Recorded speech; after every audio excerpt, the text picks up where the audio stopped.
तुम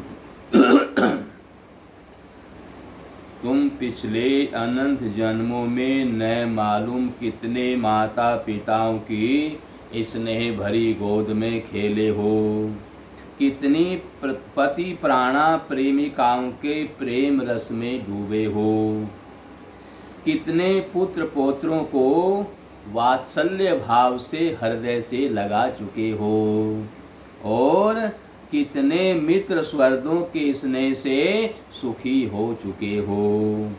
क्या आज भी उन लोगों के साथ तुम अपने आत्मा का कोई संबंध मानते हो?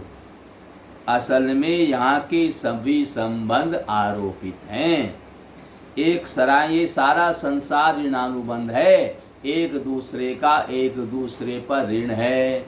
अपना ऋण लेने देने के लिए हम यहाँ पर आए हुए हैं। ऋण पूरा हुआ कि चलते बने। एक सराय में यात्रियों का दल इकट्ठा हो गया। समय पर अपने अपने रास्ते चला जाएगा। किसी सराय में जाकर यात्री चले आ रहे हैं, कोई इधर से कोई उधर से कोई उधर से, चारों दिशाओं से यात्री आए हैं। सब अपनी अपनी निश्चित यात्रा के लिए जा रहे हैं। एक सराय में ठहर गए, एक दिन 2 दिन वहाँ रहे, इकट्ठे सब रहे। फिर जिसको जहाँ जाना है वो सब वहाँ चला जाएगा, हमेशा सराय में नहीं रहेगा। ऐसे ही संसार भी सराय है। सब अपना अपना ऋण लेने देने के लिए यहाँ सब आकर के इकट्ठे हो गए हैं। ऋण पूरा होता जाएगा, सब चलते बनेंगे। कौन कहाँ जाएगा किसी को कुछ पता नहीं है।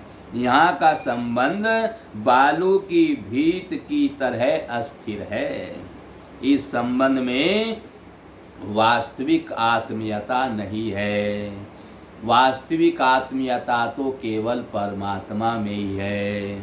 यह संबंध है रूप रस आदि इंद्रिय विषयों को लेकर, स्वार्थ अभिमान और अज्ञान को लेकर, प्रेम में प्रकाश में सनातन पुण्य धाम में इस संबंध की कोई गणना नहीं है। यहाँ का संबंध बालू की भीत की तरह स्थिर है। यहाँ के प्रिय संबंधी स्त्री, स्वामी, पुत्र, कन्या आदि वस्तुतः तुम्हारे आत्मीय नहीं हैं। यदि तुम संभाल कर बरतो तो वे हैं तुम्हें आध्यात्मिक जगत में पहुँचाने में और विशुद्ध प्रेम प्राप्ति के अधिकारी बनने में सहायक और अवलंबन रूप हैं। यहाँ प्रपंच आत्मा की विलास भूमि नहीं है। यह है आत्मनियंत्रण, आत्मशुद्धि और आत्मज्ञान का विद्यालय। जगत में कौन साधु है और कौन असाधु, कौन भोगी है और कौन त्यागी, कौन महान है और कौन शूद्र, कौन पंडित है और कौन मूर्ख, कौन बुद्धिमान है और कौन अबोध, कौन धनी है और कौन दरिद्री, इसका पूरा पता लगाना बड़ा कठिन है। न मालूम किस वेश में कैसी कैसी चेष्टाएं चल रही हैं। जगत की लीलामय की विचित्र लीला मानकर सुखी रहो और यह निश्चय करो कि जो इस सारे जगत में सदा अनुस्यूत है, जो इसका एकमात्र आधार है, जो इसके पहले भी था, पीछे भी रहेगा और जो उसके अंदर भी है और बाहर बहुत परे भी जो अनादि है, जो अनंत है, वही असल में लीला के रूप में प्रकट हो रहा है।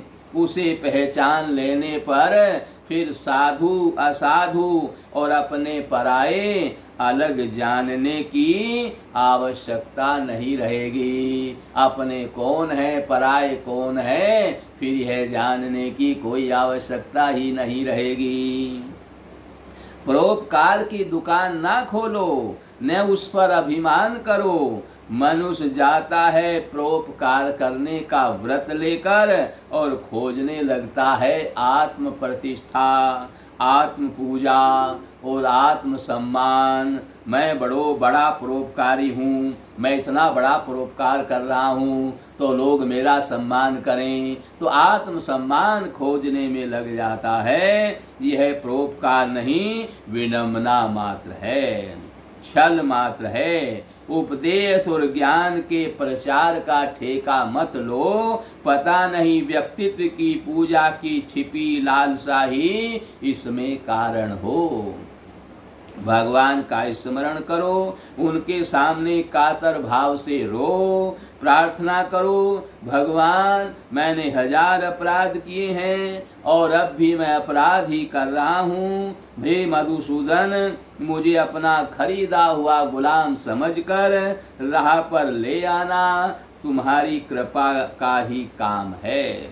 मैं तो डूबा जा रहा हूँ, अग सागर में भटक रहा हूँ और भयानक भवारण्य में, इस भव रूपी अरण्य में मैं डूबा जा रहा हूँ। बचाओ मेरे स्वामी, बचाओ। इस प्रकार से आर्त भाव से भगवान से प्रार्थना करे।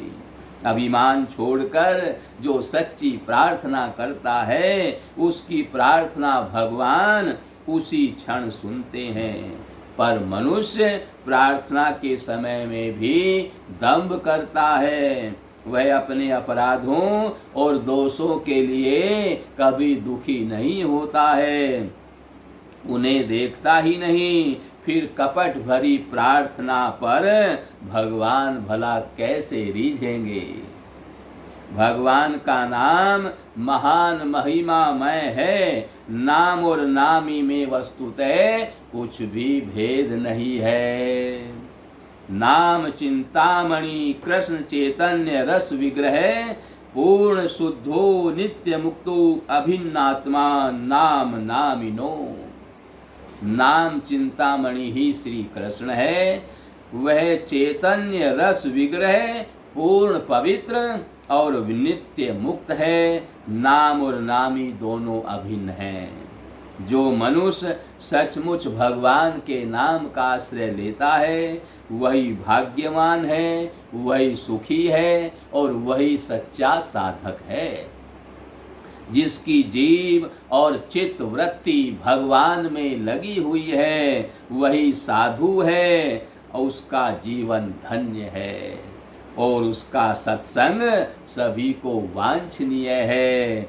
जिसकी जिह्वा निरंतर पतित पावन हरि नाम की रट लगाती रहती है, वह चांडाल होने पर भी सबसे श्रेष्ठ है, और क्योंकि वही प्रभु का प्यारा है। भगवान के नाम कीर्तन से केवल पापों का नाश ही नहीं होता, पाप नाश के लिए शास्त्रों ने अनेकों प्रायश्चित बतलाए हैं। नाम से सायुज्य मोक्ष की आकांक्षा मिट जाती है, क्योंकि उस मोक्ष में प्रियतम के नाम का गुण कीर्तन कहाँ है। श्री हरिदास जी महाराज ने कहा था कि हे बोले नाम हेते होए पाप अक्षय, केहे बोले नाम हेते मोक्ष लाभ है। हरिदास कहे नामेर ए दुई फल नहे, नामेर फले कृष्ण पदे प्रेम उपजये। नाम का फल तो है पंचम पुरुषार्थ, श्री कृष्ण की प्रेम प्राप्ति। श्री कृष्ण प्रेम की प्राप्ति, पाप नाश और मुक्ति तो नाम के अनुसांगिक एक फल मात्र है। जैसे सूर्य के उदय होने पर प्रकाश होता ही है, तो भगवान का नाम लेने पर पाप नाश होता ही है। जैसे जगत के प्रकाश का प्रभाकर के प्रकट होते ही जगत का सारा अंधकार नष्ट हो जाता है, वैसे ही नाम रूपी सूर्य के उदय होते ही पाप समूह समूल नष्ट हो जाते हैं। भगवान का नाम अज्ञान समुद्र से तरने के लिए तरणी के समान है। ऐसे जग मंगलकारी हरि नाम की जय हो, जयति जग मंगल हरेर नाम। धर्म क्या है और अधर्म क्या है, पुण्य क्या है और पाप क्या है, नित्य क्या है और अनित्य क्या है, क्या सत्य क्या है और असत्य क्या है, पवित्र क्या है और अपवित्र क्या है, सुख क्या है और दुख क्या है। जब पूरा विश्लेषण करके बुद्धि इनके यथार्थ स्वरूप को प्रत्यक्ष करा दे, इनका सच्चा अनुभव करा दे, तब समझना चाहिए कि विवेक जग गया है। जब मनुष्य जान लेता है कि भगवान की एकमात्र आनंद स्वरूप है, भगवान ही एकमात्र आनंद स्वरूप है, उसके अलावा कोई भी आनंद देने वाला नहीं है। परम आनंद की प्राप्ति तो भगवत मात्र से होती है। उनकी प्राप्ति ही जीवन का परम और चरम ध्येय है। तभी विवेक की जागृति समझनी चाहिए। विवेक का पूर्ण उदय होते ही वैराग्य आता है। जब क्षण भंगुर अनित्य विषयों से चित्त हट जाता है, दुखियों ने इंद्रिय सुखों के प्रति विरक्त आ जाती है, यानी दुख योनि इंद्रिय सुखों के प्रति विरक्त आ जाती है। धरती के धन माल मल से मालूम होने लगते हैं, घर द्वार धर्मशाला से लगते हैं, परिवार कुटुंब प्याऊ पर इकट्ठे होने वाले बटोही देखते हैं, मौज शोक से मन परे भागता है, यश कीर्ति की चाह से कोई भी काम नहीं रहता, ऐश्वर्य अधिकार प्रभुत्वादी की बातें कानों को कभी नहीं सुहाती और मन की मनसा मर जाती है। परिचर्चा और पर निंदा सुनने में क्लेश होता है, मान अपमान और स्तुति निंदा का भय भाग जाता है और न किसी की चाह होती है, न किसी की परवाह होती है, न अपेक्षा होती है, न उपेक्षा होती है और न कोई शत्रु होता है, न कोई मित्र होता है। संतोष शांति का साम्राज्य छा जाता है। दिन रात केवल भगवत स्मरण और भगवत गुण गान की इच्छा और चेष्टा बढ़ती रहती है। तभी समझना चाहिए कि वैराग्य देव का शुभ आगमन हो गया है। मनुष्य सुख चाहता है पर जानता नहीं सुख क्या है। जिसको वह सुख कहता है वह वस्तुतः दुख का ही एक प्रकार है, दुख का ही एक भेद मात्र है। यूं कहना चाहिए कि वह दुख का अग्रदूत है। सुख आते ही पुकार कर कहता है कि देखो दुख अपने पूरे दल को लेकर मेरे पीछे ही आ रहा है। इसी से जो सुख खोजता है उसे दुख मिलता है और जो सुख के सिर पर लात मारता है दुख स्वयं दुखी होकर उसके समीप से भाग जाता है। विषय सुख की चाह ही दुख का आह्वान है और सुख की अनिच्छा ही दुख का दमन निकाल देती है। सुख की वासना ही बंधन का प्रधान कारण है। गरीबी में जब विषय सुख की वासना सीमित रहती है तब उतना ही बंधन भी कम होता है। जब सुख की चाह कम होती है तब उतनी ही चिंता भी कम होती है। जहाँ भोग विलास रूप सुख की स्पृहा आई और कि चारों ओर से फंदे पड़ने लगे, मनुष्य स्वयं ही अपनी मूर्खता के बंधन में बंधता है और दुखों को बुलाकर उसकी आग में जलता है।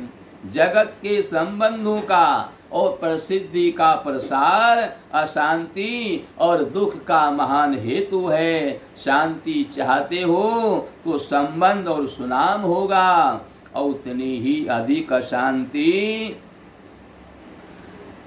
शांति चाहते हो तो संबंध कम करो और छिपे रहने की व्यवस्था करो। जितना ही अधिक संबंध और सुनाम होगा उतनी ही अधिक अशांति और क्षोभ की उत्ताल तरंगे उठेंगी। विरह और विनाश का भयानक दुख सामने आएगा। अब कीर्ति के भय का भूत भी सदा सताता ही रहेगा। जिस संसार में 4 दिन ही रहना है उससे संबंध बढ़ाना और नाम कमाना मूर्खता ही है। भक्ति से ही असली भक्ति आती है। भक्ति में प्रधान वस्तु है भजन। भजन से 2 काम पहले होते हैं, क्लेश का नाश और शुभ की प्राप्ति। इसी से भक्ति को क्लेश घनी और शुभदा कहते हैं।